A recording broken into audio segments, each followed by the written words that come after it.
Buenas tardes, doctoras y compañeros. Estamos a punto de dar inicio a la primera actividad intermedia que consta de 4 casos clínicos. Sí. Vamos a desarrollar el caso clínico número 1 a continuación. Bueno, buenas tardes. El caso clínico número 1 dice así. Paciente femenina de 25 años, quien da historia de aproximadamente 5 días de presentar disuria, colaquiuria y tenesmos vesicales acompañados de proceso febril no cuantificado, hiporexia y malestar general. No es primera vez del cuadro. La fecha de última regla no recuerda. Actualmente planifica con Depo-Provera intramuscular cada 3 meses. El examen físico, la tensión arterial se encuentra en 120-70 milímetros de mercurio, la frecuencia cardíaca 78 latidos por minuto, la frecuencia respiratoria 17 respiraciones por minuto, la temperatura 37.8, la saturación de oxígeno 97%, el abdomen presenta dolor difuso a la palpación y de mayor intensidad en hipogastrio. Una percusión en ambas fosas renales es positiva, el resto del examen físico sin anormalidades. Se indica un examen general de orina. Los resultados fueron el color rosado, aspecto turbio, densidad 1020, pH 8, proteínas 2+4, glucosa negativo, cuerpos cetónicos negativos, urobilinógeno negativo, bilirrubina negativo, nitritos positivos, sangre oculta positivo, sedimento urinario resultado en los cilindros granulosos no se observan, leucocitarios no se observan, hemáticos no se observan y alinos no se observan. Hematíes, 50 células por campo, leucocitos más de 100 células por campo, las células epiteliales escasas, la esterasa leucocitaria abundante y bacterias abundantes. Vale. Ahorita empezaríamos con las preguntas del primer caso y la primera pregunta del caso es que ¿qué sugiere la presencia de nitritos positivos en la orina? No sé quién quiere opinar primero de esto. ¿Se pueden encender el micrófono? Anabel. Vaya, la presencia de nitritos positivos en orina quiere decir que hay alguna infección bacteriana, ya que las bacterias gram negativas principalmente son las que degradan por medio de la enzima nitratos reductasa, degradan los nitratos en nitritos. Entonces eso hace la presencia de nitritos positivos en orina. Sí, es lo que decían. Ajá, yo estoy de acuerdo. Yo también estoy de acuerdo. Yo también. Vale. Yo también. Vaya. La segunda pregunta dice, mencione una causa de resultado falso o negativo de nitritos en orina. ¿Alguien sabe? María Escobar. Vaya, según lo que yo leí en clase, y bueno, lo que decía también el doctor en clase, era que una de las razones es el almacenamiento de la muestra por un tiempo muy prolongado a temperatura ambiente. Esa podía ser una de las razones. Sí, es lo que él mencionaba. También otra Sí, era la presencia de otras bacterias que no degradan, no reducen los nitritos, como por ejemplo la Neisseria gonorrea. Eso también. Sí. Ujú. Otra también Yo sí me podría acuerdo. ser la poliuria. Creo que el doctor mencionó que tenía que pasar un promedio de 4 horas para que las bacterias hicieran la reducción de nitrato a nitrito.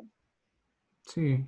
Ujú. Vaya, la siguiente pregunta dice de que de acuerdo con su origen, ¿cómo se clasifica la hematuria? No sé quién. ¿Alguien que se sepa la clasificación o que la repitamos? Yo.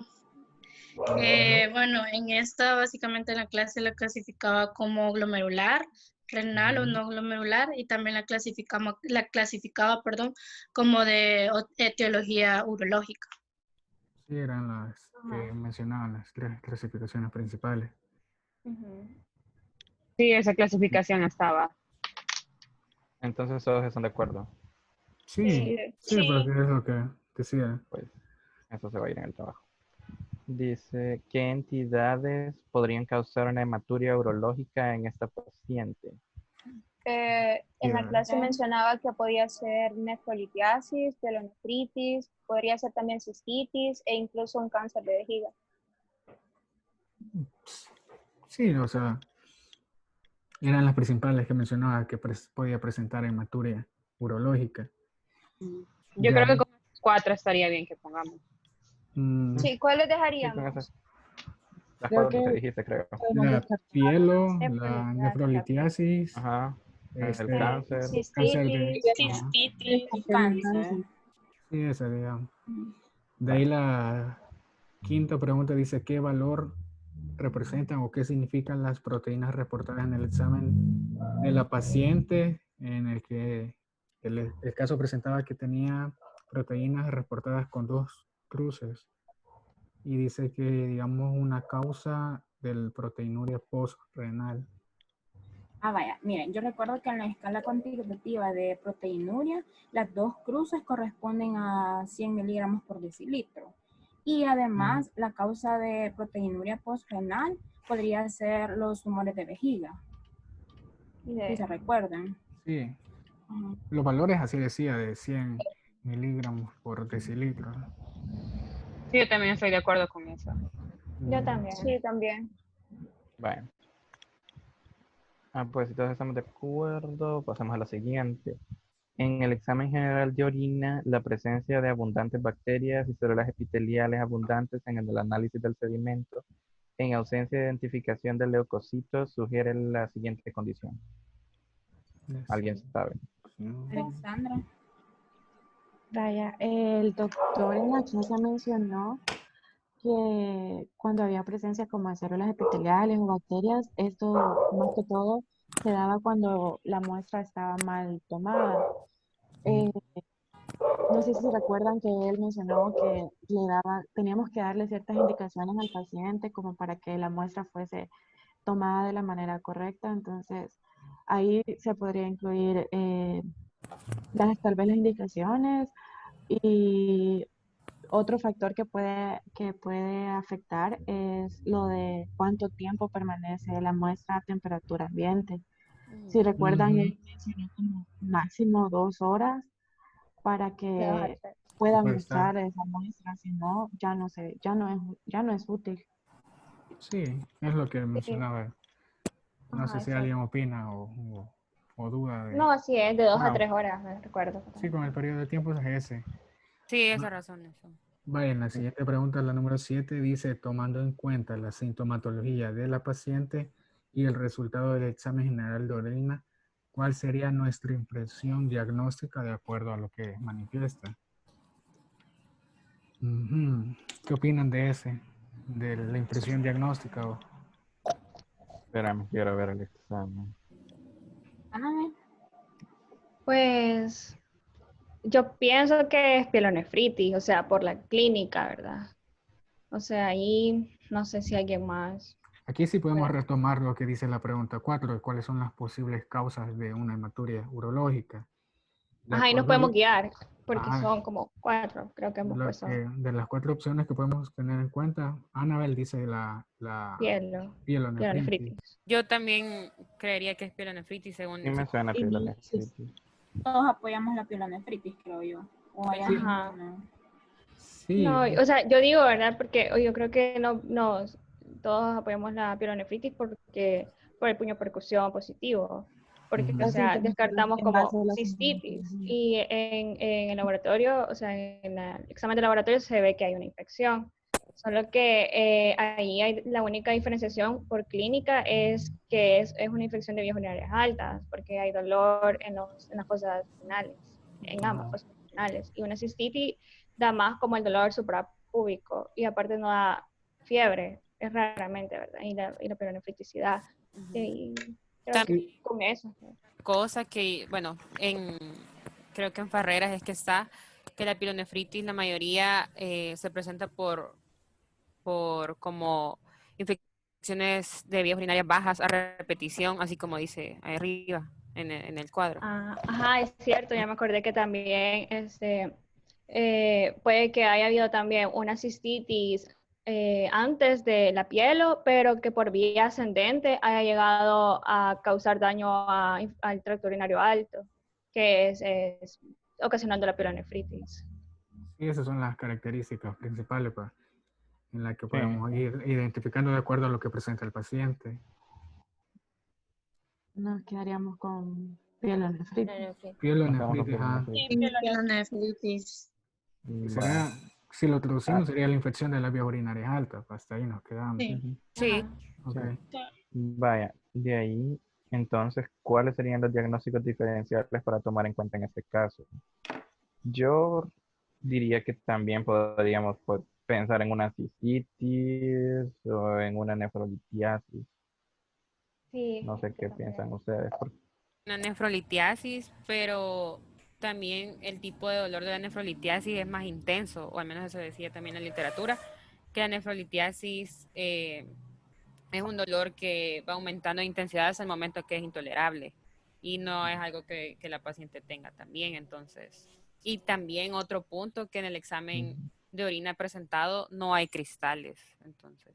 Ah, es Ah, cierto. es cierto, esa No, es no, buena no había Eso es observación. pensado. indicativo de Podría. entonces. Sí, entonces serían las que ya tomamos en cuenta anteriormente. De ahí, De tal vez ahí, una necrosis papilar aguda también. No sé. Ah, mm, sí. Ajá, esa podría ser también porque ha habido infecciones a repetición, entonces también ha podido llegar a tracto urinario alto, ocasionando ese daño. Más que todo en las personas que creo que sí, en las que tienen diabetes mellitus se da más como complicación. vale, entonces nos quedaríamos con cistitis, nefrolitiasis y la necrosis Necrosis papilar Necrosis papilar. papilar aguda. como diagnóstico diferencial. Va. Sí. Vaya, con la siguiente pregunta, la 9 dice, ¿qué estudios desearíamos tener para apoyar o confirmar el diagnóstico y los diagnósticos diferenciales? ¿Cuáles serían los que podemos pedir? O sea, desearíamos tener para evaluar mejor. Yo diría que primeramente mandáramos un urocultivo, primeramente para saber qué microorganismo presenta la paciente. Ajá.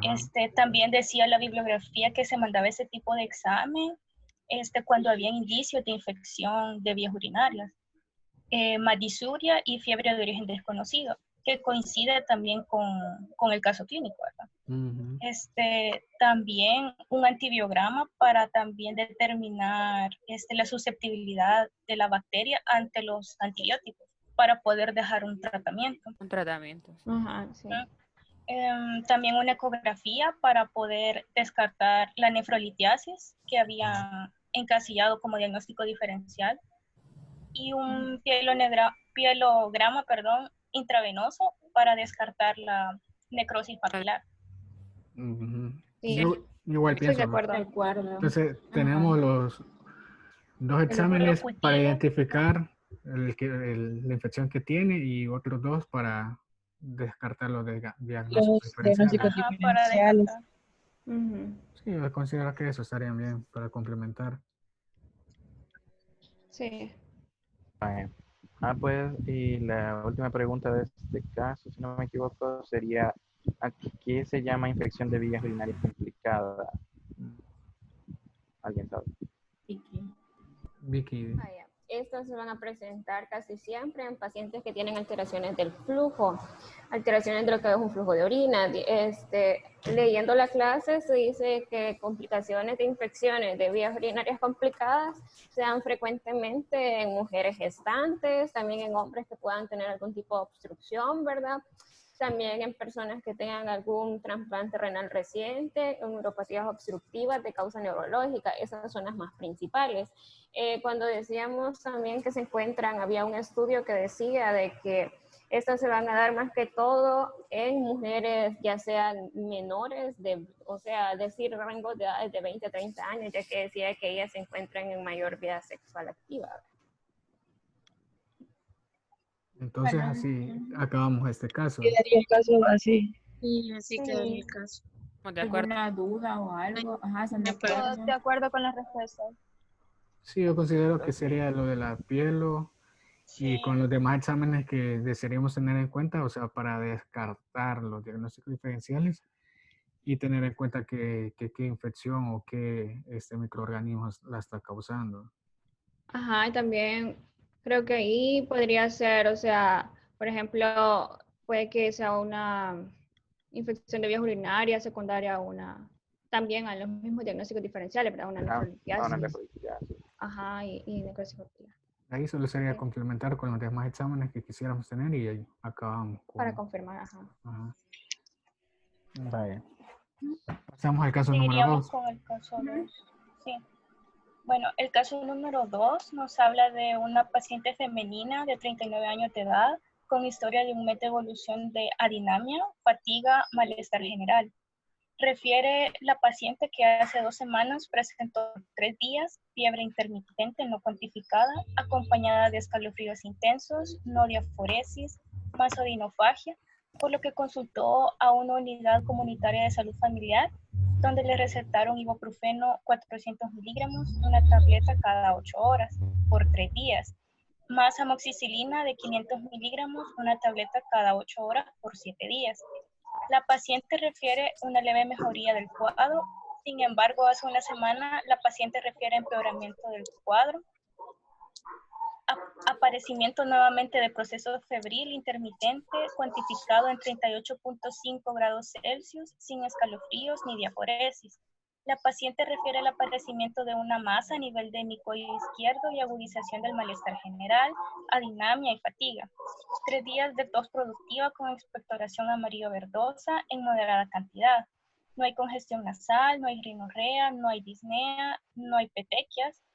En la AP dice que no es alcohólica, no etilista, no usa anticoncepción oral. Al examen físico, la presión arterial está en 90/70 milímetros de mercurio. La frecuencia cardíaca está a 97 latidos por minuto. La frecuencia respiratoria a 18 respiraciones por minuto. El pulso a 95 latidos por minuto y la temperatura a 39 grados Celsius. Una saturación de oxígeno del 94%, un peso de 47.3 kilogramos, una talla de 1.64 centímetros. Paciente pálida con evidente compromiso del estado general, febril al tacto. Es colaboradora a la entrevista y el examen físico presenta conjuntivas pálidas, 2 cruces de 4, una faringe hiperémica, hipertrófica con exudados. Los pulmones, el frémito táctil se encuentra disminuido, hay matidez y abolición del murmullo vesicular en campo medio de campo pulmonar derecho. Hay leves estertores en bases de campo pulmonar derecho y en campo pulmonar izquierdo sin anormalidades. Se toman exámenes entre los que se encuentra el siguiente hemograma y nos pone una tablita. Nos dice el nombre de la paciente, que es Sonia Esther Gómez Madrid, una edad de 39 años. Nos habla ya de la serie roja, los glóbulos rojos está a 2.8 por 10 a la 6 unidades por litro, el hematócrito al 31%, la hemoglobina al 10.2 gramos sobre decilitro. En volumen corpuscular medio está la CHCM a 24 gramos sobre decilitro, hemoglobina corpuscular media a 27 vg sobre células. La serie blanca nos habla de glóbulos rojos a 17,900 por milímetro cúbico, eosinófilos al 5%, basófilos 0%, linfocitos 35%, monocitos al 10%, neutrófilos al 89%, segmentados al 60%, reticulocitos a 0.9% y las plaquetas a 210.000, perdón. Vaya, en cuanto a la resolución del caso, nos piden en la número 1, escriba los valores normales de eritrocitos. Vamos a tener valores diferentes para mujer y hombre. En mujer de 3.9 a 5 por 10 y en el hombre a 4.5 a 5.7 por 10. También nos piden hemoglobina, que la mujer sería mayor o igual a de 12 a 16 el rango, gramos por decilitro. La embarazada mayor o igual a 11 gramos por decilitro y en cuanto al hombre menor a 13.5 o hasta 17.5 gramos por decilitro. Ahora, en el hematócrito, los valores para mujer van a ser de 35 a 47%, en el hombre de 40 a 52%. En el HCM vamos a tener de 27 a 34 gramos, lo normal. En el CHCM vamos a tener de 32 a 37%. Y en los reticulocitos 0.5 a 1.5%. En los leucocitos de 5.000 a 10.000 picolitros, en los neutrófilos de 50 a 70%, y nos piden diferencial de chilling los encontrados en el examen. Los neutrófilos segmentados de 90 a 100, que fue los que mencionó Heidi. Y las plaquetas de 150.000 a 400.000 picolitros. Esos serían los datos normales que nos piden en la primera pregunta del caso 2. Sí, solo ¿Y les sería parece, si lo recuerdan? Sí, sería de Solo- confirmar los valores. Siempre se va a poner los valores de hombre, aunque el caso sea solo de la mujer. Los ponemos siempre. Como yo pienso que como nos habían pedido los valores normales para que nosotros nos podamos guiar y saber que no son iguales en hombre y en mujer, e Sí. incluso en Ajá, embarazada. Por cierto. cualquier cosa pongamos los dos. O sea, Bueno. igual. Ajá. Sí, es de tomar en cuenta los dos. Bye. Ya en la segunda pregunta nos piden los datos del hemograma. Según los datos del hemograma, calcular matemáticamente el volumen corpuscular medio. Si alguien sabe la La fórmula. fórmula. Sí, yo ya la hice. Muchas. Ahí me dicen que sí está bien.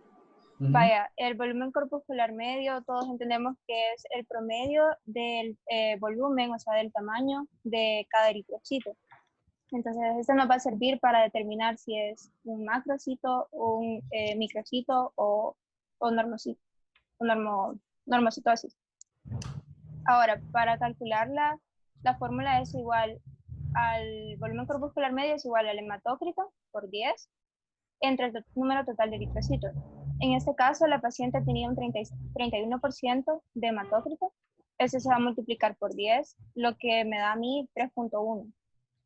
Luego se divide entre el número total de eritrocitos, que eran 2.800.000, y la respuesta se convierte, ya que la unidad de medida del volumen corpuscular medio es en centilitros. Entonces, a mí me queda en 110.71. No sé si les queda igual a ustedes. ¿Cuánto te dieron? 110.71. Sí. Sí, sí, solo tomando un decimal, punto 7, digo yo. Yo también. Y las Entonces, unidades siempre que hay que ponerlas, que serían Sí, centilitros. centilitros. Entonces, como dato extra, por si lo piden más adelante, la paciente tiene anemia macrocítica. Sí, según los valores. Ajá. Sí, porque es aumentado. Pero naciente. Ajá. Sí, sí. Vaya. En cuanto a la tercera pregunta, escriba la alteración principal que presenta esta paciente en la serie roja. Escriba la alteración con términos médicos y de forma completa. Vicky. Vaya, como la compañera ya dijo, es una anemia macrocítica, ¿verdad? Pero es una anemia macrocítica hipocrómica. ¿Por qué sería macrocítica? Porque tiene alto el valor del volumen corpuscular medio, ¿verdad? Que los valores normales van de 80 a 100 y en este caso la paciente tiene 110.7, como ya explicó la compañera con la fórmula como se sacó, ¿verdad? Es hipocrómica, ¿verdad? Porque el valor de la concentración de hemoglobina corpuscular media, los niveles normales, se sabe que van a ser de 32 a 37%, y en este caso los tiene bajos, que es de 24. Entonces, la alteración principal que en este examen se puede observar va a ser una anemia macrocítica hipocrómica. Sí. Eso es mejor. Es Sí, cierto. pero Y creo que ahí, si no me equivoco, en las anemias macrocíticas está la perniciosa y la megaloblástica, que también podrían ser como, pues, de referencia para ver qué tipo de anemia. Sí, como para descartar. Especificarlo, ¿no? Ajá. En la pregunta 4 nos pide que escribamos las 3 principales alteraciones de la serie blanca que presenta la paciente. Son los valores. Sí. Ah, eso lo voy a decir yo. No. O alguien más, no sé si lo quiere decir. No, decirlo No, ni vos. idea. Dale. Vaya. Dale. Vaya, quiero ver, tiene elevación de los leucocitos, ¿verdad? Entonces sería una leucocitosis, porque tiene 17.900 y lo normal es de 5.000 a 10.000. También está los neutrófilos, tienen neutrofilia, si no me equivoco, decía 89%, y lo normal es de 50-70%, y tamocitosis, que 10% tiene la paciente, y lo normal es hasta 8%. Entonces esas serían las alteraciones de la serie blanca. No sé si Leucocitosis, neutrofilia y Monocitosis. monocitosis. Ajá, elevación de todos. Ahora en la pregunta 5, escriba la desviación que se observa en el leucograma de esta paciente y explique por qué. Esa va a tener una desviación a la izquierda, vea, ya que el recuento del neutrófilo se va a encontrar, como lo vemos en el examen, vea, aumentado, valga la redundancia. Esto va a ocurrir por una liberación, por decirlo así, de manera precipitada de lo que van a ser células. Esto se va a deber a un alto gasto o a un alto consumo, que esto lo produce lo que es la infección ya establecida, especialmente diciendo de que esta infección va a ser de tipo bacteriana. Entonces podemos concluir que la desviación va a ser hacia la izquierda. Siguiente pregunta, la 6. Dice, escriba 4 causas de alteración en los leucocitos como observa en dicho examen. En la presentación de la clase habían hecho un esquema las doctoras donde decía que una de las causas, bueno, habían puesto como 4 si no me equivoco, y entre esas causas estaban las infecciones agudas que podían ser bacteriana, viral, etcétera. O incluso estaba la destrucción de los tejidos, como normalmente que el paciente sufre quemadura, puede ser por una necrosis, por una neoplasias, incluso por fracturas. De las otras dos no me acuerdo mucho, no sé si alguien más recuerda. Yo me acuerdo también de, igual de ese esquema que hizo Yolanda, y estaba hemorragia aguda y hemólisis aguda también. 7. Escriba por qué piensa usted que la paciente presenta las alteraciones observadas en el leucograma. Victoria. Vaya, dándole continuidad a este caso, ¿verdad? Ya sabemos que nuestra paciente posee una infección. Esta infección, vea, la paciente proporciona datos, dentro de ellos en historia o anamnesis, vea, ella nos narra de que tiene un proceso febril que va a estar acompañado también por una tos productiva con esputo. Y este va a ser un esputo de tipo amarillo verdoso. En el examen físico se logra ver una matidez pulmonar más una ausencia de lo que va a ser un murmullo vesicular, y esto va a sugerir lo que va a ser una neumonía, ¿vea? Lo que en el leucograma se expresa como una leucocitosis, con una desviación hacia la izquierda, ya que decíamos anteriormente, ¿vea?, que la desviación daba a conocer que era un proceso de tipo bacteriano. Sí, es cierto, estoy de acuerdo con eso. Y coincido con el bacteriano. Para mí que puede ser una neumonía por estreptococos, creo que mencionó la doctora que era la más típica. Ajá, como agente, la más común, ajá, como lo dice Michelle, es estreptococos. Sí, estoy de acuerdo. Sí. Pues la siguiente. Dice que si usted decide enviarle PES, explique qué significa este examen y cuáles serían los resultados esperados de acuerdo con los valores normales, que sería la velocidad de eritrosilarización. ¿Alguien sabe? Como mencionó la doctora, todo proceso inflamatorio va a llevar a la producción de proteínas en la fase aguda, que son conocidas como proteínas reactivas o reactantes de la fase aguda. Entonces tenemos 2 exámenes. Primero está la PCR y ahorita nos están pidiendo la velocidad de eritrosedimentación. Decía la clase que era un método indirecto, que a comparación de la PCR es más barato, por eso es que se deja con mayor frecuencia. Entonces, lo que hace es que permite la valoración de las proteínas que ya mencionamos, sobre todo el fibrinógeno, después va la macroglobulina, alfa-2 macroglobulina, también las inmunoglobulinas y el fibrinógeno. Y cuando están presentes esas proteínas, lo que quiere decir es que hay un proceso de inflamación. Entonces, provocan un cambio en la carga de la superficie de los hematíes, haciendo que tiendan a sedimentar con mayor rapidez. Y esto nos permite detectar, como ya lo mencioné, la presencia de daño o respuesta inflamatoria. También permitía darle un seguimiento a la magnitud de la respuesta inflamatoria o también al seguimiento terapéutico que le está matando al paciente para ver si está funcionando. Y bueno, en esta paciente, como ya lo mencionamos, tiene un proceso infeccioso que podría ser neumonía, perdón. Y sumado a eso, tiene anemia. Y en la clase la doctora mencionó que una de las condiciones que aumentan el número o el valor de la velocidad de eritrosedimentación, incluso en procesos no inflamatorios, es la anemia. Entonces, con respecto a los valores normales que se dan según el sexo y la edad, para mí estaría aumentado,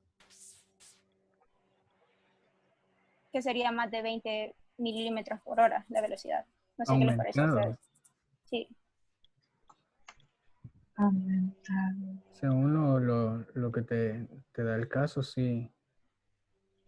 O sea, yo digo por la anemia, bueno, aparte de la anemia, también el proceso inflamatorio, que es lo que mide la proteína. No sé qué opinan, si alguien considera que no esté aumentado o todos coincidimos que se ha aumentado. Para mí sí está aumentado, según lo que leímos arriba. Sí, igual. Igual. Sí. Bueno, entonces seguimos con la pregunta 9, que dice, decide complementar su diagnóstico con frotis de sangre periférica, que le reporta policromatofila. Ajá. ¿En qué consiste el examen y el resultado obtenido? Javier. Vale. Según lo que yo recuerdo, y si me equivoco, me corrigen, por favor. Que vaya, el frotis de sangre periférica es un examen que se deja prácticamente de rutina en las personas que tienen anemia. Y este sirve para determinar el tamaño, la forma y la cantidad de los eritrocitos. Y este nos va a dar como un indicio o nos va a indicar cuál es la causa de la anemia que tiene el paciente. Y la policromatofilia vendría siendo como cuando cuando hay una anemia, entonces viene el cuerpo y hace como un mecanismo compensador y empieza a producir más eritrocitos. Y como son eritrocitos jóvenes, aún tienen ribosomas. Eso es al momento de hacer el frotis y se hace el examen de policromatofilia. Se detecta que se tornan como en un tono azulado los eritrocitos por la presencia de los ribosomas que todavía están produciendo hemoglobina, si no mal recuerdo. Y eso puede ser derivado de diferentes causas, como mecanismos compensadores o en respuesta al tratamiento con hierro, o por anemias que han sido por hemólisis, o que ha habido una hemorragia recientemente, si no mal recuerdo. Sí, Creo. yo me recuerdo que eso. Sí, para mí que sí es lo que dijiste. Sí, Porque es lo que... concuerdo con tu respuesta. Bueno. Bueno, la última pregunta del caso dice que de la pregunta anterior explica la presencia de dicha alteración en el FSP de acuerdo con la historia clínica y los datos encontrados en el hemograma del paciente. Esa tiene relación con lo que estaba hablando Javi, que era lo de la alteración que presentaba la paciente, porque como Javi mencionó, se da por los mecanismos de compensación que el cuerpo está generando para que haya una actividad eritropoyética aumentada y compense como el proceso anémico que está padeciendo la paciente. Entonces, cuando se dan estos mecanismos, hay una actividad eritropoyética aumentada y por eso es que en el examen refleja que hay eritrocitos jóvenes o inmaduros también se les puede llamar. Entonces, ahí es, creo que por eso, creo que eso es lo que da a conocer la alteración que se muestra. No sé si alguien más de esta pregunta tienen algo que agregar o ya le damos con el siguiente caso, porque esta es la última. No, yo Yo creo que con creería esto que está sí bien. estoy de acuerdo con vos. Yo digo que está bien. Vaya, pasemos al siguiente entonces. Caso número 3. Ujú. Vaya, no puedo leerte si quieren. Sí, sí.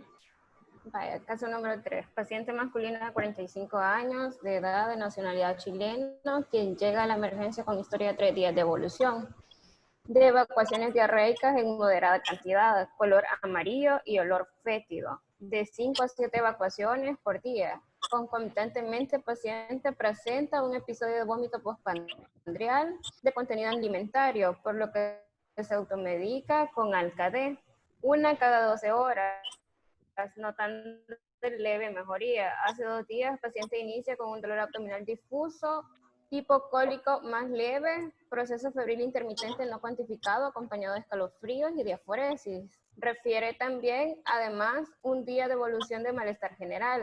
En apariencia general, podríamos tener que es un ingeniero en sistemas contratado por una empresa de telecomunicaciones en el país hace 10 días, tabaquista de 5 cigarrillos al día, es etilista, solo fines de semana, alcohol blanco.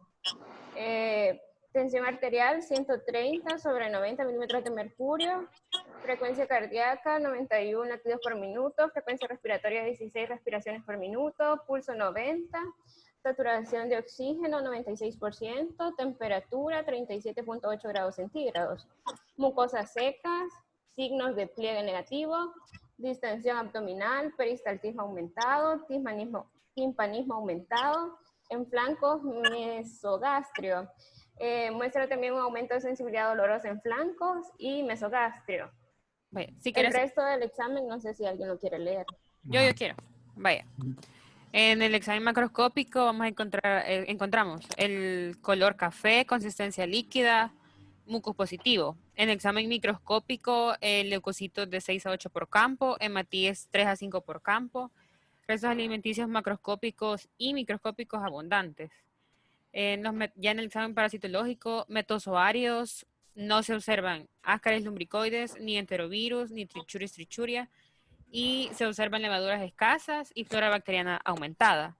Y en los protozoarios no se observan trofozoitos de entamoeba isolítica, ni de entamoeba coli, ni de Yerlia lambea, solo bacterias abundantes. Y de quistes sí se observan de 3 cruces entamoeba isolítica y no se observa entamoeba coli ni Yerlia lambea. Vaya, si seguimos con la resolución del caso, la pregunta 1 dice, escriba las partes que comprende el examen general de Yo. Vaya, Mario. Me acuerdo de que en la clase la doctora nos mencionaba que generalmente y en los formatos que usualmente utilizan algunos laboratorios se divide en 4 partes principales, que es el estudio macroscópico, el análisis químico, el estudio microscópico y el apartado parasitario. Pero mencionaba también de que de acuerdo a los formatos que cada laboratorio maneja, algunos no toman en cuenta lo que sería el análisis químico. De ahí el estudio macroscópico, como lo dijo Majo, si no me equivoco, que está conformado por aspecto, consistencia, color, olor, presencia de sangre y si hay restos alimenticios. En el análisis químico mencionaba que se estudia el pH, los azúcares reductores y si hay presencia de sangre oculta. En el apartado del estudio microscópico decía de que se presentaba o estudiaba la presencia de hematíes, los leucocitos, presencia de flora bacteriana y la levadura. Ya en el último apartado final, que generalmente lo ponen, es el apartado parasitario. Ese generalmente los laboratorios lo dividen en apartados metazoarios y los protozoarios. Y la doctora también y la literatura menciona de que ya queda criterio propio de los laboratorios poner como los principales parásitos de cada uno de los tipos, así como salía en el examen del Los caso. más comunes. Ajá. En el caso del examen de esta paciente, del caso, en los metazoarios puso el laboratorio, si habían ascaris, lumbricoides, enterobius, Clichura, la levadura y la flora bacteriana. Y en los protozoarios tomó en cuenta la entamoeba histolítica, la entamoeba coli, la Giardia lambria y las bacterias. Y esos serían Yo las quiero partes. agregar. Yo quiero agregar algo en el último apartado del examen que la doctora mencionaba también, que digamos, el laboratorio ha puesto los que ellos creen o los que ellos usan, pero si sale alguno que no sea de esos, lo ponen en observaciones, porque igual lo van a reportar. No. Okay.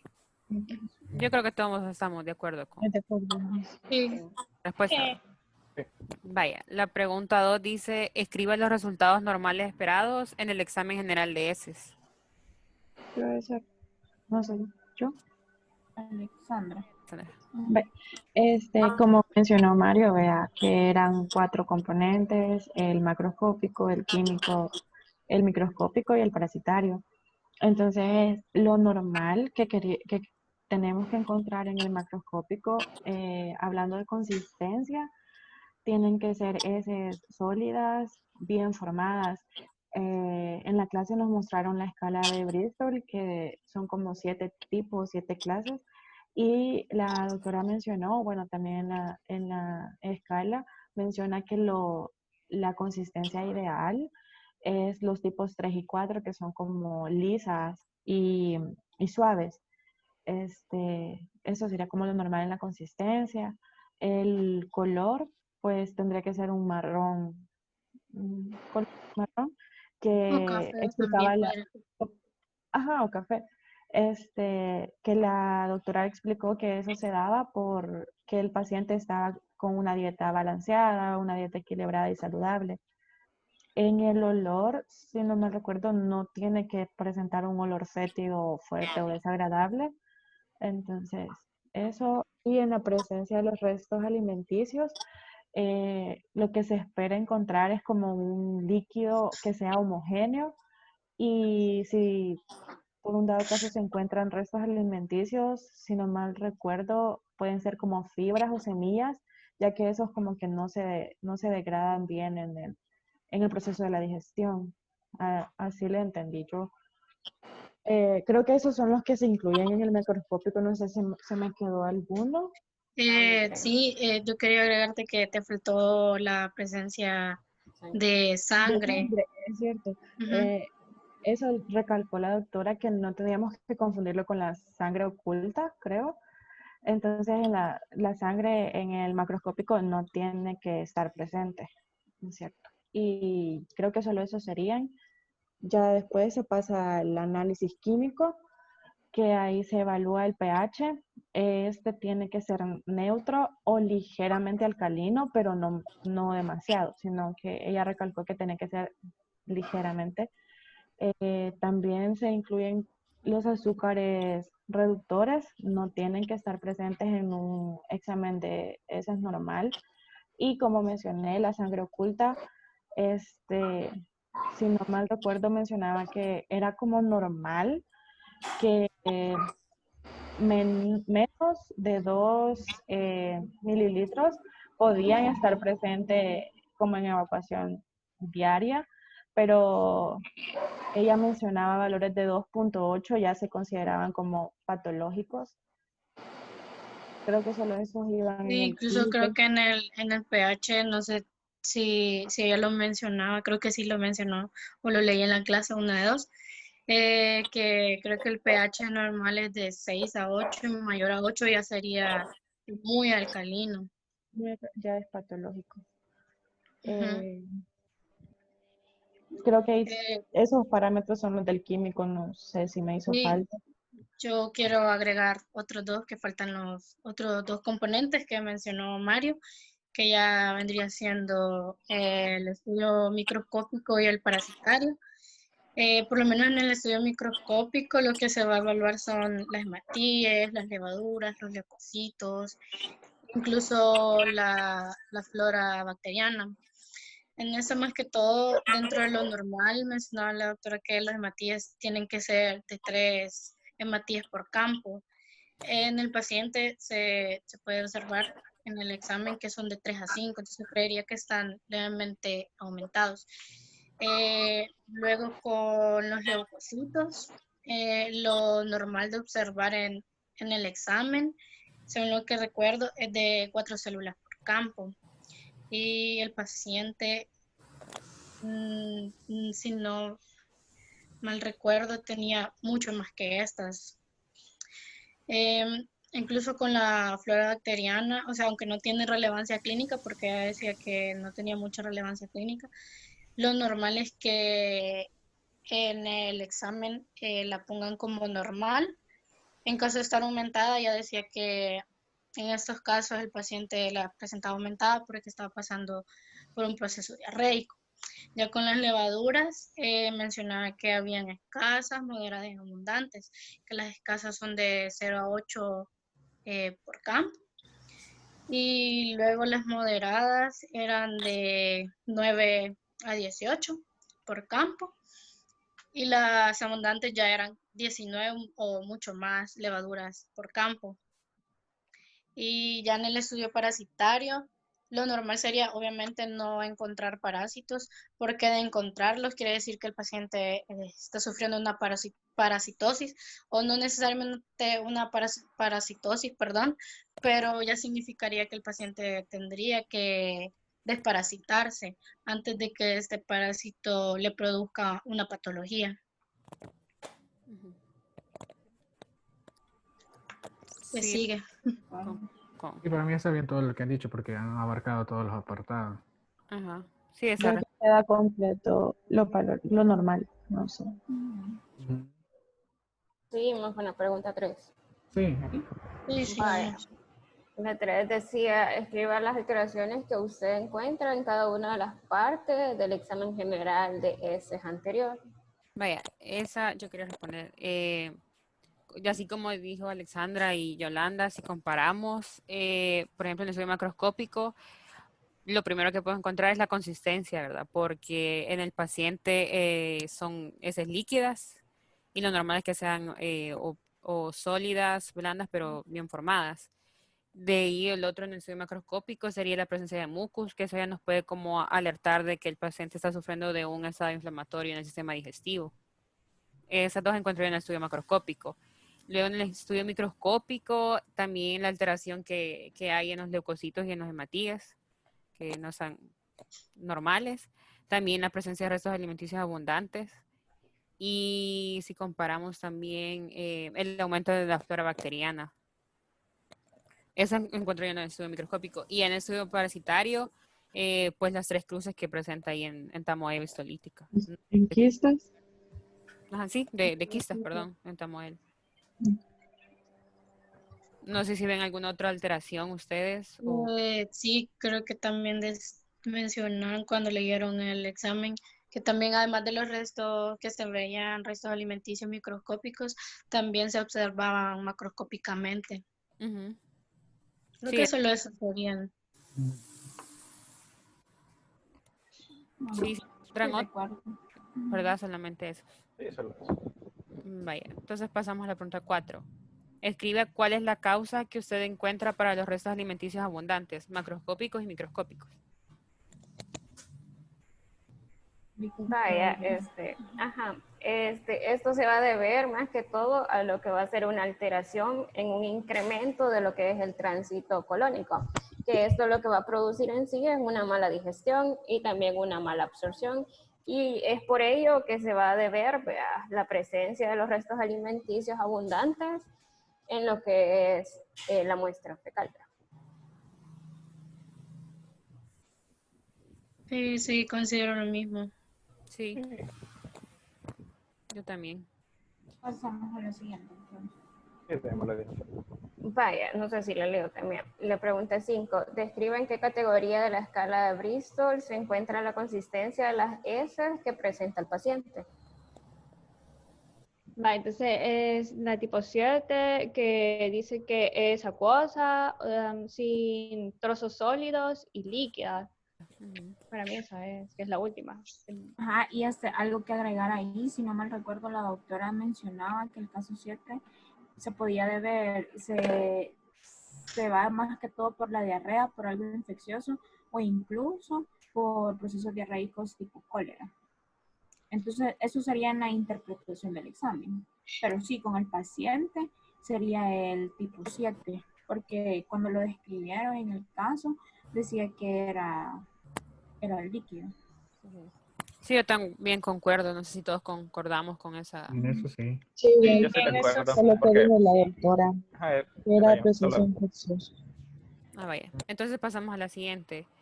¿Qué significa la presencia de azúcares reductores en un examen general de heces? Estos están presentes cuando hay una falla, ya sea congénita o adquirida, de disacáridos intestinales o de proteínas que son transportadoras de monosacáridos. Esta prueba indica la presencia de azúcares del tipo glucosa, que son capaces de reducirse en presencia del óxido úprico. Y los azúcares reductores, que son los disacáridos, suelen estar asociados también a mucha flatulencia, a la mala absorción, y estas alteraciones justifican la presencia en el examen del paciente. Era lo que decía en la clase. ajá, y que en este caso creo que sería por las mismas diarreas que ha tenido y que no ha podido como tener un buen tránsito colónico que promueva el bienestar del borde en cepillo del intestino. Entonces creo que Ay, tal vez cierto, sí por lo eso es. mencioné. Vayan, si seguimos con las preguntas, vea, la 7 decía, si en el examen de heces anterior usted encontró la presencia de azúcares reductores, explica el porqué de su aparición de acuerdo a la historia clínica del paciente. No sé si alguien leyó de eso. María. Yo quería agregar, quería decir ahí que en la presencia de disacáridos, esa presencia está relacionada con la dieta o es provocado por diarrea que va a acompañar una infección gastrointestinal aguda. En el caso del paciente donde no los encontramos, por ser extranjeros, si este estuviese presente, los podemos relacionar con la dieta, porque como decía ahí arriba, es de nacionalidad chilena y estoy segura que cambió su dieta. Entonces, eso lo va a llevar al aumento de la cantidad de gas que producen las bacterias del tracto gastrointestinal. Entonces, si es que estuvieran presentes, eso es lo que pasaría y por qué estarían presentes. Pero en este caso, no lo menciona el examen. Bueno, entonces creo que todos concordamos con María Gabriela con esa respuesta. ¿O? Sí. No. Sí. Vaya, entonces la otra dice, el número 8 dice, explique las causas de las siguientes alteraciones del examen general de heces anterior. Y pide A, flora bacteriana aumentada, B, bacterias abundantes y C, presencia de matíes. No sé quién hay. Bueno, para empezar, en flora bacteriana aumentada, en este caso se va a encontrar aumentada porque estamos presente a un caso de diarrea. Pero esta prueba no es muy acertada porque puede estar aumentada tanto en casos de cuadros diarreicos como en heces normales. Luego está la de bacterias abundantes y en esta dice de que si hay presencia de bacterias abundantes va a ser necesario compararla con la presencia de leucocitos, moco u otros componentes, ya que podrían indicar una infección aguda gastrointestinal u otras enfermedades inflamatorias. Y en el último, en cuanto a la presencia de matías, en ese puede relacionarse con enfermedades tanto del tubo digestivo superior como del inferior. La presencia de eritrocitos en el examen general de heces puede indicar la presencia de sangrado en alguna parte del tracto gastrointestinal. Puede ser una colitis amebiana hasta un sangrado intestinal superior, como se puede observar en una úlcera péptica o una gastritis erosiva. O a nivel de tracto gastrointestinal inferior, como ocurre en la enfermedad diverticular o en una enfermedad inflamatoria, como una colitis ulcerativa o en la enfermedad de Crohn. No sé si están de acuerdo. Sí, Creo recuerdo que era lo que eso mencionaba. lo- Ujú.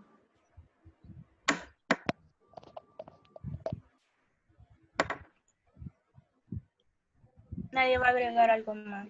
No, yo digo que eso cumple. No, yo creo que no. Eso, ajá. Pasemos a la siguiente. Si A quieren. la siguiente pregunta.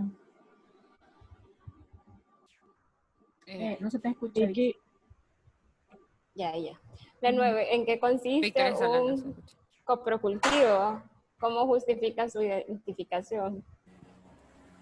Bueno, en cuanto al coprocultivo, podemos decir que es un método de diagnóstico microbiológico que permite identificar diferentes organismos causantes de enfermedades gastrointestinales. Se coloca una muestra de heces en un medio de cultivo apropiado para el desarrollo de bacterias patógenas. Entonces se podría indicar en el paciente ya que presenta heces con mucus, como vimos en el examen arriba, fiebre intermitente y se tiene sospecha de diarrea del viajero. Entonces creo yo que vamos a ahondar más en lo de la sospecha ya en la última pregunta, para dar una pequeña explicación, pero es lo que sospechamos por la descripción en el caso clínico. No sé si ustedes están de acuerdo. Sí, yo Sí. con Yo eso. sí, Ujú. Bueno, entonces la siguiente pregunta dice, ¿qué indicaciones daría el paciente para realizar el coprocultivo? No sé si alguien se sabe esas. Vicky. Vaya, aquí serían varias, vea, pero entre las principales podría ser no haber ingerido antibióticos, dar una cantidad de muestra necesaria, vea, tampoco llenar el bote, pero sí una buena cantidad, vea. Tomar la muestra durante los primeros 3 días de lo que es una diarrea, vea. En este caso, en el paciente, tiene que ser en estos 3 días de su diarrea. Que las heces estén frescas, pero esto quiere decir, vea, que no más de 30 minutos. El máximo de obtención de la muestra es de 2 horas máximo. No sé si alguien leyó otro. Creo que lo leí, no sé si fue en la clase o en algún otro lado, que también un día antes de dar la muestra, creo que sí fue en esta clase, entonces se me estoy confundiendo, el paciente debería procurar ingerir alimentos con almidón para que la muestra no sea como Alterada. alterada. No ingerir, no, porque Tratar de evitar ingerir alimentos con almidón. Ujú. Sí, es cierto. en la clase, ella mencionó que como que teníamos que decirle al paciente que tratara de evitar como purgarse, porque más que todo en la zona rural, eso lo dijo ella, de que como tienen la idea de que si se purgan no me va a salir nada malo en el examen, entonces entre la muestra sea más real, vamos a obtener mejores resultados. Entonces también esa es una de las indicaciones que le podríamos explicar a las personas. No sé. Sí. Sí, estoy de acuerdo. La pregunta número 11. ¿En qué consiste la prueba de azul de metileno? ¿Y qué esperaría encontrar en el paciente? Vaya, yo estaba leyendo que en la prueba de azul de metileno esta va a consistir de un preparado a partir de la muestra de heces obtenida, con el fin de detectar la presencia de polimorfonucleares y mononucleares, además de observar la presencia de cocos y bacilos gram positivos o negativos. Entonces, ¿qué debería encontrar como resultado en el paciente? Presencia elevada de polimorfonucleares y cocos probablemente gram negativos. Entonces considero yo que ahí abarcaríamos las dos preguntas, el concepto y qué es lo que esperamos encontrar en el paciente. Si están de Y acuerdo. además de eso, tal vez encontraríamos, bueno, dependiendo del agente etiológico que esté causando la afección, podríamos encontrar primordialmente bacilos gram negativos, ¿verdad? Porque son la mayoría de enterobacterias que pueden producir. En este caso, como estamos sospechando de diarrea del viajero, podría ser por enterobacterias, como salmonella. No solo cocos. Ajá. Sí. Bueno, De acuerdo. con esa, ¿verdad? Ujú. Vaya, Sí. son todas esas preguntas. La pregunta 12 dice, ¿cuál es la impresión diagnóstica? No se las... Javier. Vale. Ujú. Yo pensaría, así como veníamos diciendo durante todo el caso, que muy probablemente sea una diarrea del viajero. Y bueno, yo estaba leyendo el caso y tenía dudas al inicio, ¿ve? Porque también en el examen de laboratorio aparecían las amebas. Bueno, mejor dicho, Los los quistes de quistes. amebas. Ujú. Ajá, cabal. Entonces, yo me inclino más por la diarrea del viajero porque uno, es compatible el cuadro, además de que el paciente es extranjero y que dentro de los 10 días previos desde que entró al país, hubo cambio en su dieta y también, bueno, se ha alimentado con la comida local, ¿verdad? Entonces se pudo haber infectado de alguna enterobacteria, que es lo que está causando la diarrea del viajero. Además de eso, tomando en cuenta lo de las amebas que mencionaba antes, están en forma de quistes. Entonces esa no es la forma infectante del parásito. Entonces yo por eso me inclinaría más que sea una diarrea del viajero a que sea otra. Yo también lo opino lo mismo por los factores que Cambio de tomaste en dieta. cuenta. Ujú. Sí, yo creo que opinamos. Bueno, al menos yo también opino. También, Sí, ajá, sí, tomemos en cuenta. también Que ¿Vas a hablar? no sé. ¿Vas a decir Habla, algo, habla. Alexa? Ah, vaya.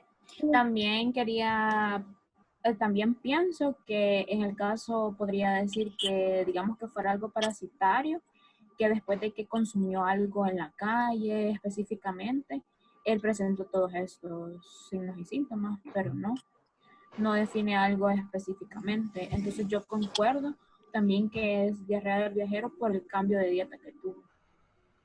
No, incluso si nos ponemos a pensar en diagnósticos diferenciales, bueno, al menos a mí se me ocurre que tal vez podría ser una gastroenteritis bacteriana, porque pues si presenta abundantes bacterias, también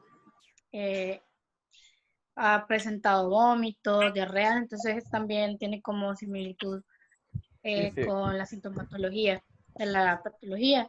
Aunque como por lo que estaba mencionando Javier, también me inclino más por la del viajero, porque al final es un extranjero. Entonces, ahí también podríamos hacer la diferencia de un diagnóstico con el otro. Ajá, yo también había leído en los Harrison de que, ajá, decía que como el 40% de turistas, cuando, o sea, van al otro país, ¿verdad? Que tienen con eso como factor de que, Predisponente. ajá, entonces, también. Claro que sí. entonces se quedaría como diarrea del viajero. Ah, Yo digo. Sí. creo que todos pensamos igual. Sí, sí, ok. Vamos con el último caso. Lo leeré. Caso clínico 4, paciente masculino de 82 años con antecedentes de hipertensión controlada con candesartán 16 miligramos cada día más aspirina, una tableta cada noche. Tratamiento que no ha suspendido. Hoy consulta con historia de 6 días de fiebre cuantificada en 38.7 a 38.9 centígrados, acompañada de escalofríos, más osteomialgias generalizadas y tos inicialmente seca y luego productiva con esputo verde amarillento. Se automedicó con remedios caseros naturales y acetaminofén, pero no mejora.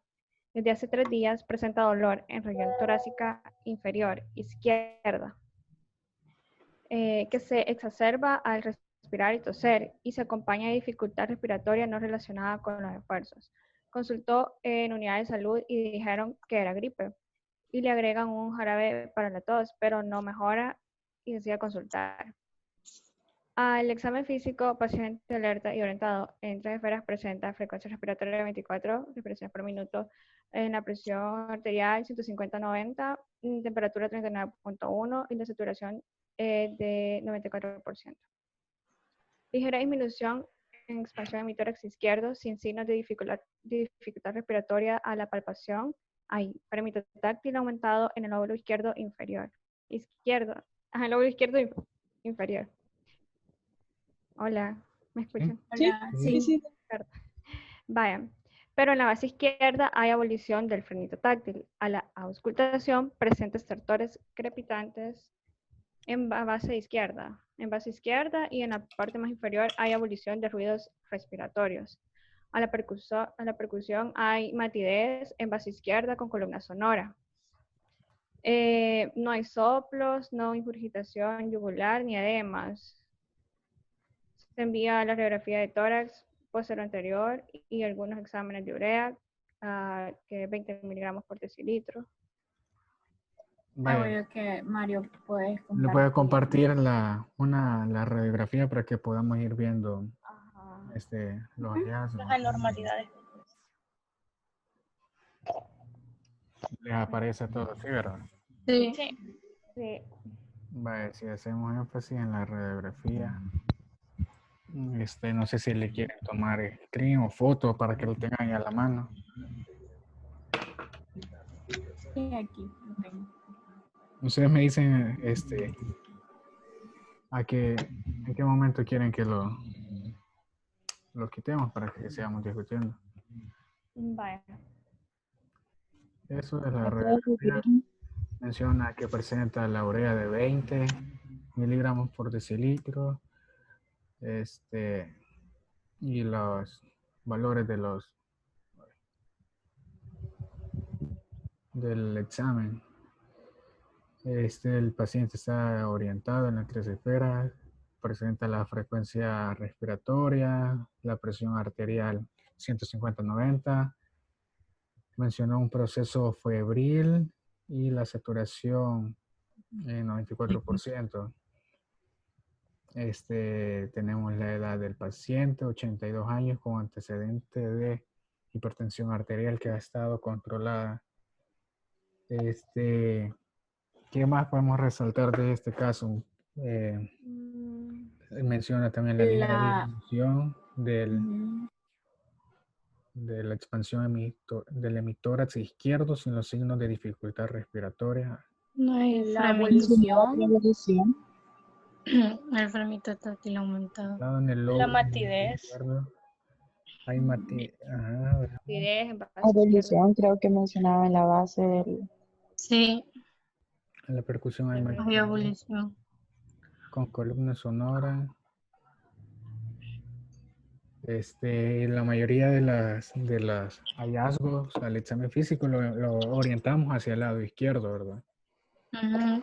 También lo que mencionaba Alexandra, que hay abolición de los ruidos respiratorios. En la evaluación de cardio no menciona no soplos, no ingurgitación yugular ni edemas. A la ocultación presenta estertores, crepitante en la base izquierda. Yo digo que con esos datos podemos seguir analizando las preguntas. Sí. Bueno, esta sería la radiografía del paciente.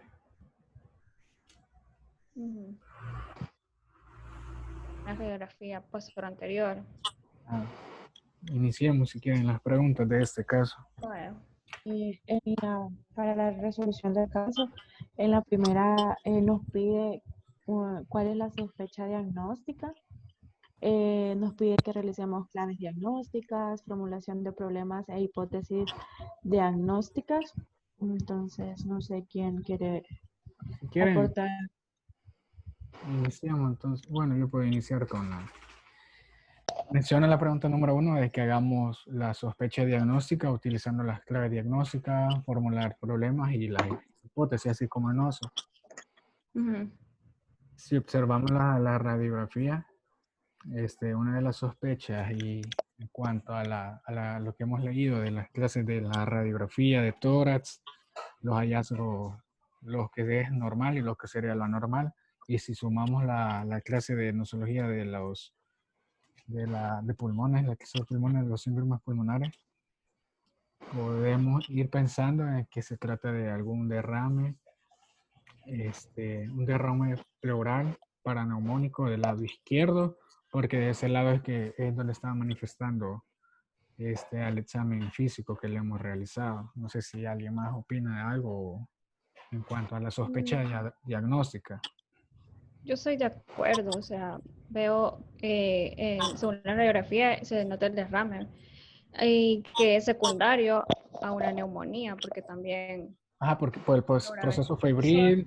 ajá, en la historia clínica se ve que también hay más que un derrame, ¿verdad? Ajá, si El sacamos esputo verde. si sacamos las claves diagnósticas en cuanto a la historia clínica, podemos tomar en cuenta que el paciente tiene 82 años de edad, con antecedentes de hipertensión, y la sintomatología que él manifiesta es que ha tenido un proceso febril cuantificado. Presentó, mejor dicho, los escalofríos, las osteomialgias generalizadas. Está la tos con el esputo verde amarillento, y de ahí está lo que él manifiesta, el dolor en la región torácica inferior izquierda. Hay una dificultad respiratoria que no está relacionada con los esfuerzos. No sé si alguien más opina algo para ir haciéndolo. No, yo también estoy de acuerdo con eso. Ajá. Igual con Ya, esa. en cuanto ya a la clave diagnóstica, en cuanto al examen físico, encontramos que ya sabemos de que el paciente es un paciente hipertenso y que al momento de la evaluación está la presión, la podemos clasificar en estadio 2. Al momento de evaluarlo, encontramos que hay una ligera disminución de la expansión del hemitórax del lado izquierdo. Hay presencia del frémito táctil aumentado en el lóbulo inferior izquierdo también. Menciona la historia que hay una abolición del frémito táctil en la base pulmonar No, izquierda. la abolición de los sonidos respiratorios mencionaba. Ah, También No, pero mencionaba también la sería del matidez. frémito táctil. Pero está- también es bonito. Son ambas. también está lo de los al momento de la auscultación, la presencia de los estertores crepitantes en la base izquierda, y la matidez. Ujú. Y en cuanto ya a los problemas, hipótesis, no sé si alguien piensa algo sobre posibles hipótesis. Yo digo que, bueno, la doctora en la clase mencionaba que las hipótesis son más que solo son posibilidades y sospechas diagnósticas, como las que nosotros acabamos de realizar, ¿verdad? O sea, según la historia clínica y los datos que obtuvimos de ella, a simple vista podemos sospechar que es una neumonía típica adquirida en la comunidad, quizá provocada por un Streptococcus pneumoniae, que es el microorganismo más frecuente que la causa. También por la radiografía, al observarla, se ve una radiopacidad a nivel del lóbulo inferior izquierdo. Podemos decir que ahí adentro hay algo, hay un líquido, y puede ser secundario a la neumonía. Por eso sospechamos el derrame pleural de tipo paraneumónico a nivel izquierdo. Entonces, ya centrándonos muy bien en cuanto al problema, hipótesis, el problema número 1, está el síndrome febril agudo que presenta el paciente. Sabemos que como el síndrome febril agudo implica presencia de fiebre menor a 15 días de evolución, lo cual encaja porque el paciente lo había presentado desde 6 días. En cuanto a podemos decir que la hipótesis 1 puede ser la neumonía adquirida en la comunidad, la que causa el proceso febril, y la hipótesis 2 puede ser un derrame pleural secundario al problema, a la hipótesis 1, que sería la neumonía, ¿verdad? Como problema 2, podemos poner al dolor torácico de tipo pleurítico, que es como clásico en neumonía y en derrame pleural. Y la hipótesis, pues, sería secundaria al problema 1. Perdón, a la hipótesis 1, que sería la neumonía adquirida a la comunidad. En cuanto al plan diagnóstico, aquí vamos a incluir una serie de exámenes que le vamos a dejar al paciente para corroborar a sí mismo el diagnóstico.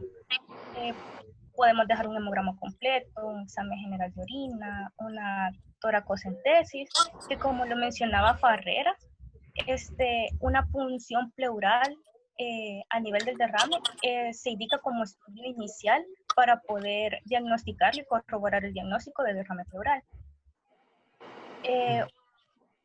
Otro examen que podemos dejar es el cultivo de esputo para reconocer qué tipo de microorganismo, y al reconocer el tipo de microorganismo poder indicarle tratamiento al paciente, tratamiento antibiótico. Evaluar electrolitos, glicemia, creatinina. Y creo que eso sería a nivel de problema, hipótesis diagnóstico y plan diagnóstico. No sé si alguien quisiera agregar algo más. No, eso lo único que...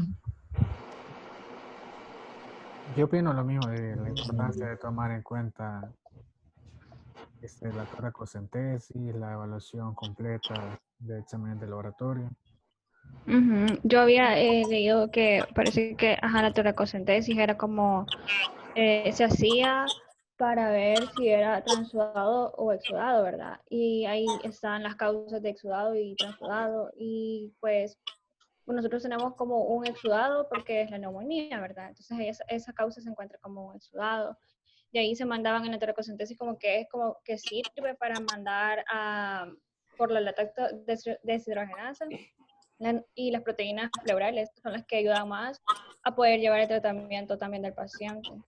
Yo no sé qué piensan ustedes si en esta apartado del plan diagnóstico, o sea, de los demás exámenes que se le pudiese realizar, mandar también o anexar ahí una radiografía de cúbito lateral. Pongamos. Yo diría que sí. Sí, podría ser. En la clase de la doctora mencionaba que en las generalidades, al momento de estudiar lo que sería la región cardíaca y pulmonar, el estudio de la placa de cúbico lateral complementaba las demás radiografías. Entonces, quizás podemos agregar eso en ese apartado. Sí. Es así para se debería de mandar. Ajá. Sí, Como examen de gabinete. Ajá. Ajá, sí. Bueno, con la siguiente. Sí, en la misma pregunta 1 nos está pidiendo también los criterios para decir que una radiografía de tórax está bien tomada y que si este caso los está cumpliendo. No sé, alguien. Sí. A ver, no sé si todos la pueden ver ahorita, o sea, para que... La radiografía para que sí vean. Sí, pueden compartir. Ajá, porque ahorita tengo que regresar. Ahí está.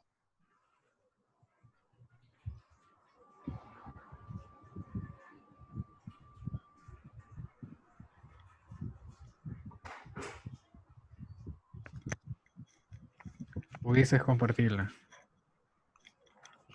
No. Que vos la compartás, Mari. Perdón. Si quieren yo la comparto. Es más fácil. Aquí lo tengo yo a la mano, espérame si querés. Quiero hacer el cel.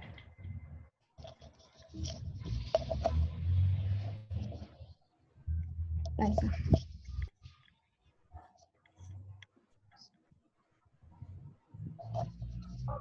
Ya aparece. Sí, ya. Sí. Sí, se aparece. Vale.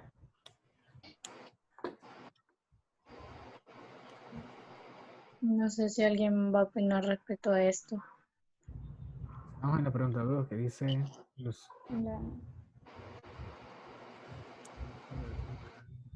si está bien tomada y si cumplen los criterios. ¿Quién quiere participar en esta?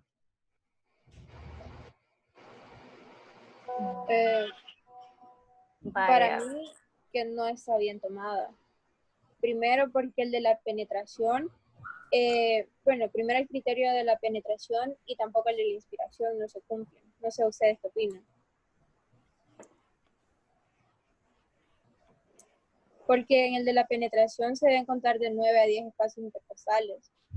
De 10 y de 9 a 10 espacios intercostales posteriores. En la inspiración. En la penetración. No, Perdón, en la inspiración. No, en la inspiración. En la penetración, en la penetración, debido a la silueta cardíaca, desaparece debido a la presencia de líquido en la base izquierda.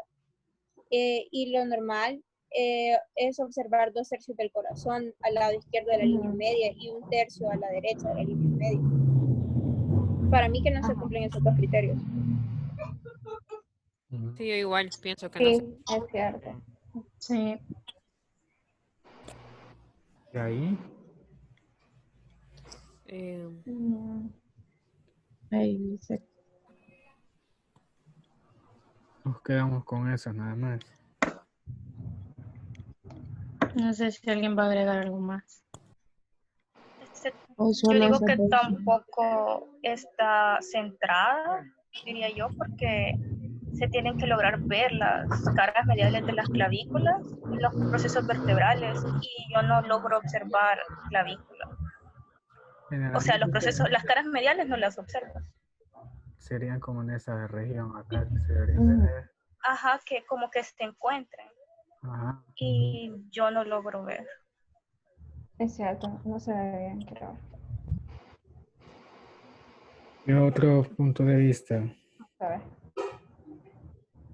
Dijo inspiración, penetración y El ángulo. Ya está.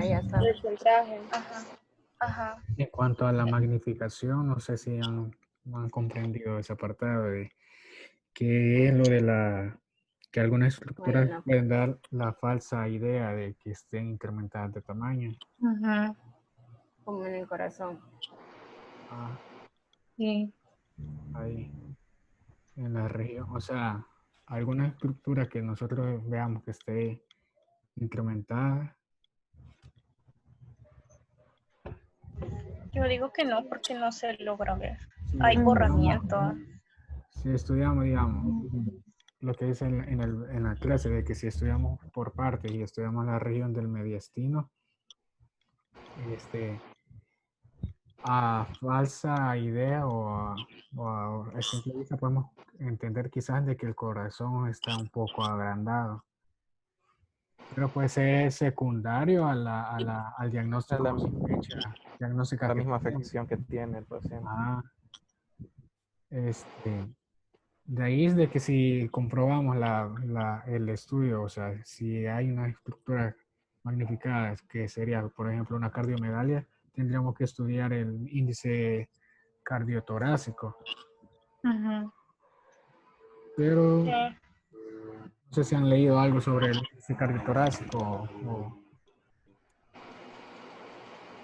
Yo solo sé que lo normal es de 0.5. Ya si está arriba, podemos decir si es cardiomegalia o no.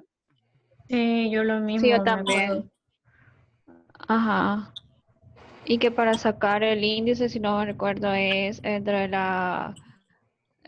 ancho, entre el ventrículo, quiero ver, izquierdo y derecho, y lo dividís entre todos lados. no me equivoco. También mencionaba en la clase que iba a haber Eso como se una suma y pues se alteración. divide.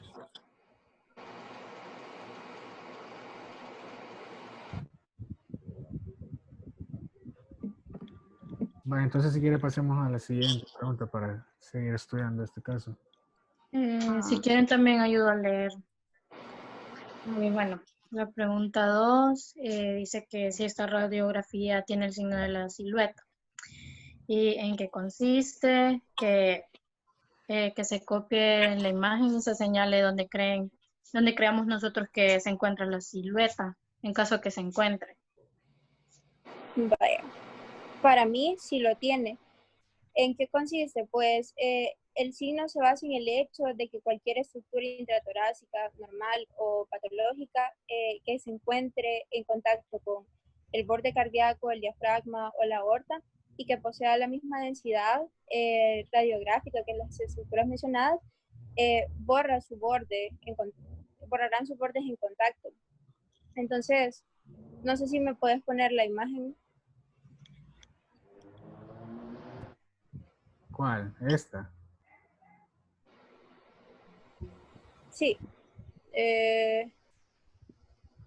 Y si me ayudas a señalar, porfa. No me deja a mí. No te deja manchar acá. No. No me mal recuerdo.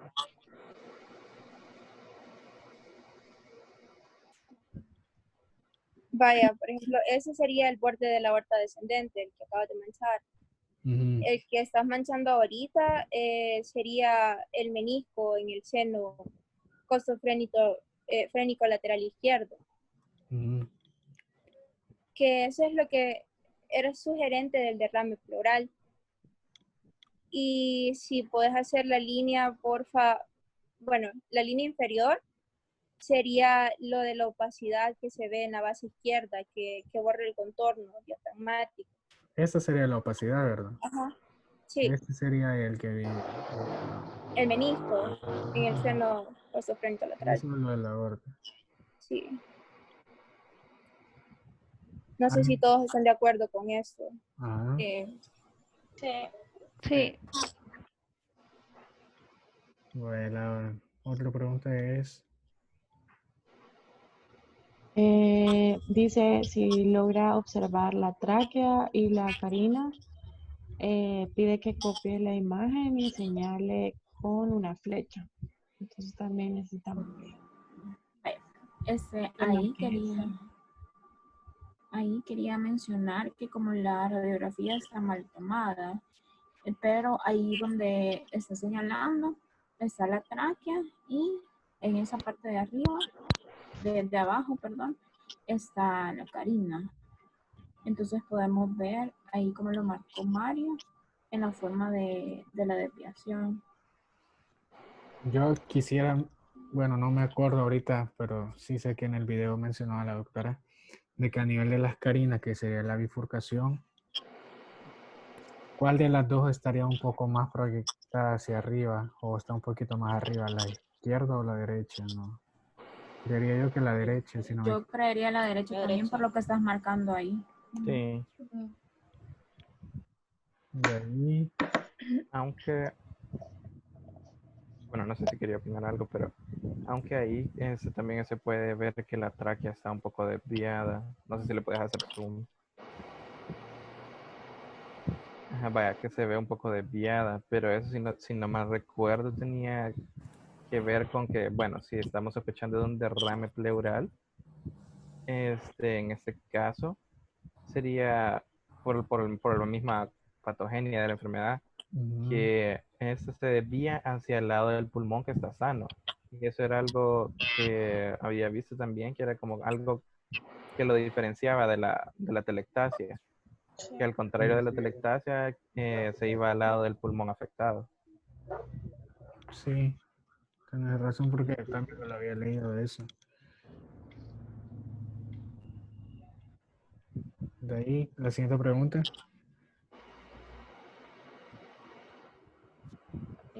pide que evaluemos los ángulos costofrénicos en esta radiografía de tórax y ahora explique qué ocasiona los cambios generados y correlacione con los hallazgos del examen físico del paciente. Bueno, ponelo ahí la radiografía para que podamos identificar primero bien otra vez. Vale.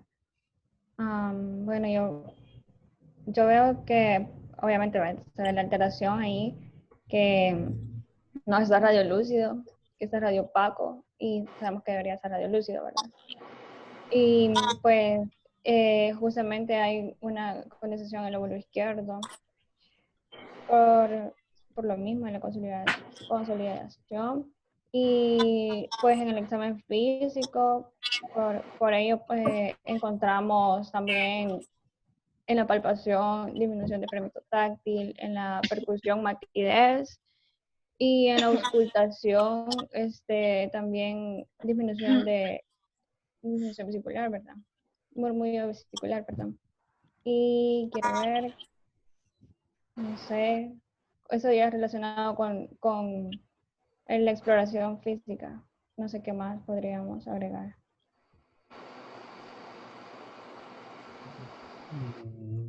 También pide que si se ve la curva de Daimosea o en la radiografía, ¿verdad? Bueno, También, yo pienso que sí se ve, solo que quizás el derrame es algo pequeño en ese momento, entonces casi no se logra denotar. Entonces, ahí en esa parte, ahí es lo que mencionaba Michelle cuando estaba respondiendo, no me acuerdo cuál pregunta, del pero, menisco. El signo de la Ujú. silueta. Ajá. Entonces sí se alcanza a ver ahí una pequeña curvatura que es lo que indica hasta dónde llega el nivel del derrame. Y esto se origina por la diferencia de presiones que hay entre la pleura y entre las pleuras, que permite que se dibuje esa curva. Ajá, es como la línea que limita el derrame pleural de la pleura. No sé si alguien opina lo contrario o si nos quedamos con lo de la idea de que sí se ve la línea, la curva. Yo concuerdo con eso. Yo estoy de Yo estoy de acuerdo. acuerdo. Que limita el derrame pleural de lo normal. No sé, Cinco. yo creo que ahí solamente eso ya. Sí. Sí, está ahí, esa. Bueno, en la siguiente pregunta dice, ¿en qué caso hubiera solicitado usted una radiografía de tórax anteroposterior? Yo me acuerdo de eso, que decía que se puede solicitar en pacientes cuya movilidad no se puede hacer con seguridad o con facilidad. Y también que esas placas sirven para poder seguir el estado cardiovascular de los pacientes y para valorar la posición de sondas, catéteres o tubos y poder como detectar si hay complicaciones cuando se usan esos dispositivos. Sí, yo solo quisiera agregar de eso, o sea, lo que dijiste está bastante bien y que mencionaba la doctora de que generalmente al momento de tomar una radiografía antero-posterior se realiza con aparato diferente a la que se toma una postero anterior, que generalmente la antero-posterior es por medio de un aparato de radiología portátil en la que el paciente por motivo que sea que haya llegado a consulta se le dificulte poder trasladarse hacia el salón donde se toman las radiografías. Radiografías. Y de Ajá. que entre la diferencia entre la anteroposterior y la posterior anteriores son como la nitidez de la imagen y la región por donde entran los haz o las proyecciones de los rayos. ¿Tendría alguna utilidad enviar una radiografía de cúbito lateral? Explique. Sí, como mencionó Mario al inicio, de que era importante dejar una radiografía de cúbito lateral, porque es de suma importancia para lograr como ver de mejor forma o evaluar, mejor dicho, corazón y pulmón. Y así se complementa el estudio de la radiografía posterior anterior. Igual en este caso nos ayudaría si estamos evaluando el estado de un posible derrame pleural. No sé si alguien No piensa estoy de acuerdo. diferente o Sí, creen que no es necesario. Sí, sí, yo opino para lo evaluar mismo. lo que es un estado posible del derrame. Ajá. Sí, yo opino lo mismo porque incluso en la NUSO 1 había un tema de las derrame pleural, no me acuerdo, en la que hubo el doctor nos mencionaba para cómo podíamos diagnosticar cada uno de los tipos de derrames y mencionaba la importancia del momento de tomar una de cúbito lateral en la que nosotros sospechemos que exista un derrame pleural o en el caso de que en la radiografía posterior anterior exista una condensación y nosotros queremos confirmar que se trata del derrame. Entonces sí, yo opino lo mismo. No, sí, yo estoy de acuerdo. Incluso pensé lo mismo de la clase de nosología 1. Ajá. Ahí con la siguiente. Dice, con respecto a la silueta cardíaca, ¿está magnificada por la proyección o existe otra explicación? Bueno, yo quería opinar en esa. Y es que como mencionaba Mario, en la radiografía sí se observa como, podríamos pensar más bien que el corazón sí está magnificado, hay una cardiomegalia, por lo mismo de que hay mucha opacidad en la base del pulmón izquierdo. Incluso se puede observar en la radiografía que el borde diafragmático se borra, incluso el borde de la aorta descendente. Entonces, yo creería que en este caso, sí se podría pensar que está magnificada, aunque realmente no, más que todo por la mala toma de la radiografía. Sí, igual pienso lo mismo, Sí. que se encuentre la silueta Yo también. magnificada por la proyección y por la patología. No está correcto. Incluso en la clase mencionaba la doctora de que también puede dar un falso positivo en cuanto al agrandamiento, porque a veces por tomar mal la radiografía o que el paciente no siga las instrucciones como una adecuada inspiración y se toma en inspiración la silueta cardíaca tiende a magnificarse también. No es el caso, pero sí se puede dar. Sí. Sí.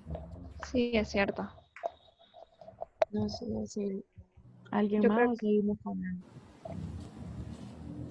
No creo que Sigamos todo. con la Sigamos. Así vamos. Dice, ¿cuál sería la etiología? En este caso, el microorganismo más frecuente de esta patología.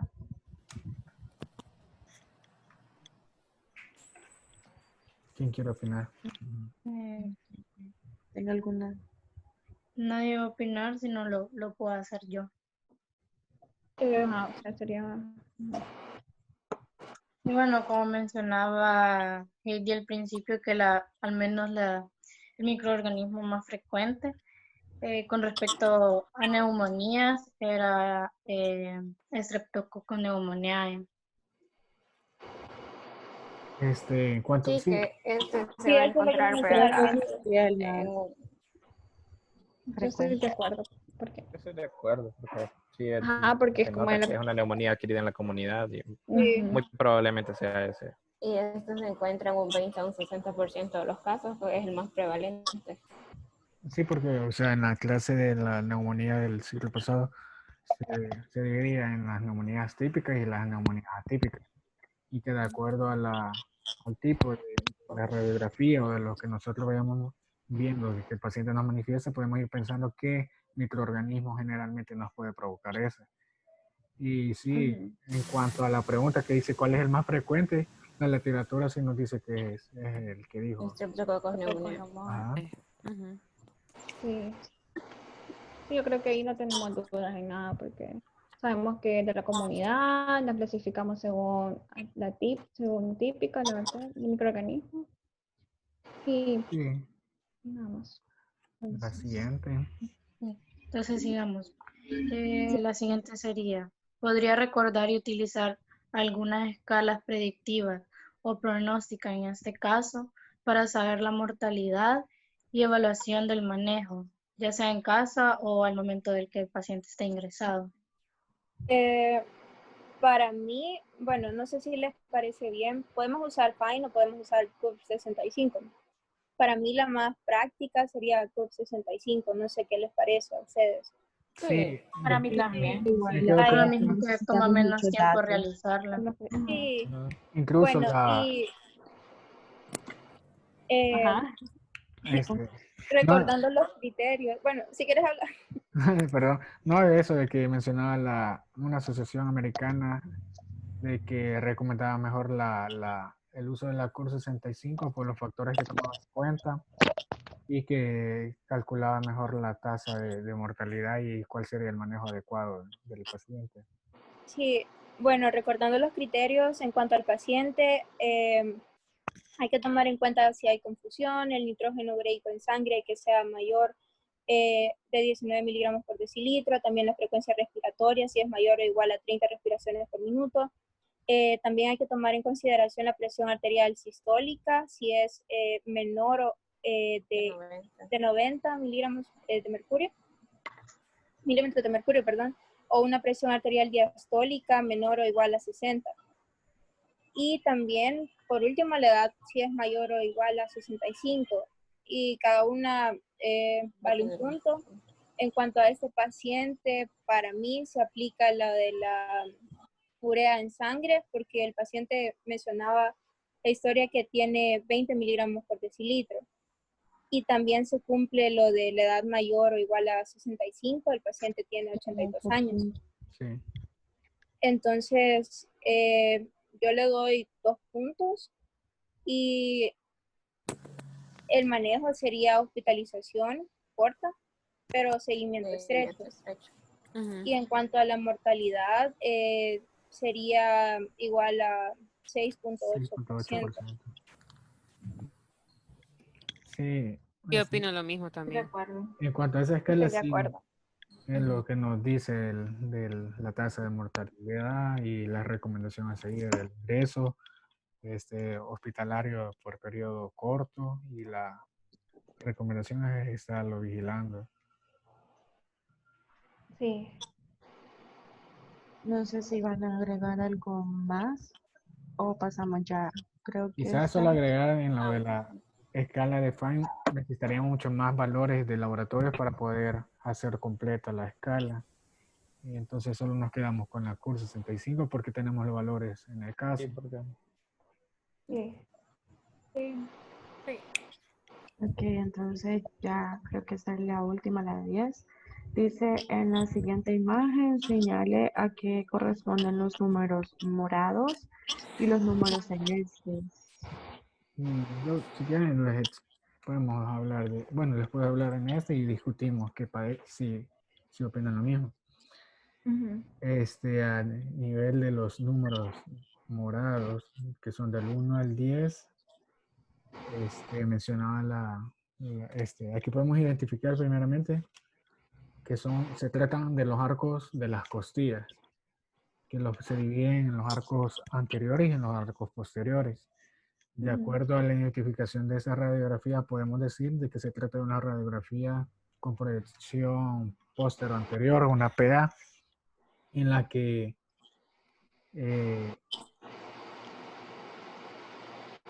veamos si me deja manchar. Bueno.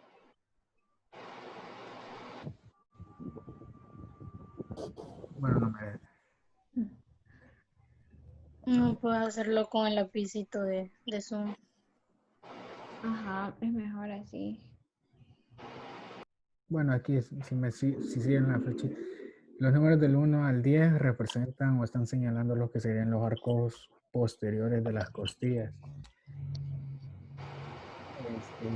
Si elegimos el 5, podemos observar de que el arco inicia desde la columna vertebral, sin una proyección más o menos horizontal, en la que continúa en la región, da una vuelta completa, por decirlo así, en la que se observan bien, estas costillas se observan un poco más nítidas y se ve un poco mejor el recorrido. En cuanto a las costillas, al arco anterior, que serían los números celestes, que son del 1 al 6 más o menos. Número 6.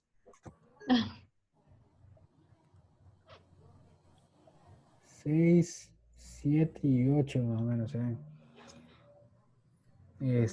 No están, son un poco más oblicuas, menciona, y no se ven tan nítidas como las posteriores.